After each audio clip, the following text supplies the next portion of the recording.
How to play Roblox on Steam VR. Hi everyone, welcome back to our channel. So in this video, I'll show you how you can play Roblox in VR using the Steam VR. So it's a fast and simple process, so follow the steps. First of all, you need to make sure that you have Steam VR, and to enable VR in Roblox, you need to launch Steam VR app before you open the Roblox. On your computer, open the Steam VR app and ensure that your Steam VR base stations are powered on. Connect your headset to your computer and turn on your controllers. The status icon in the Steam VR app and the lights on your VR hardware should turn green, indicating everything is enabled.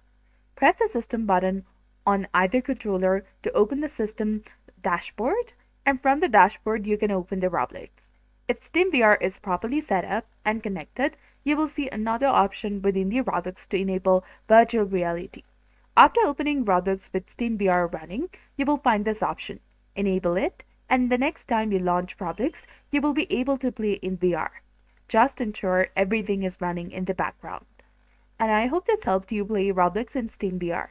If this video was helpful, please don't forget to like, comment, share, and subscribe to our channel for more amazing tips and tutorials. Thanks for watching. See you in the next one.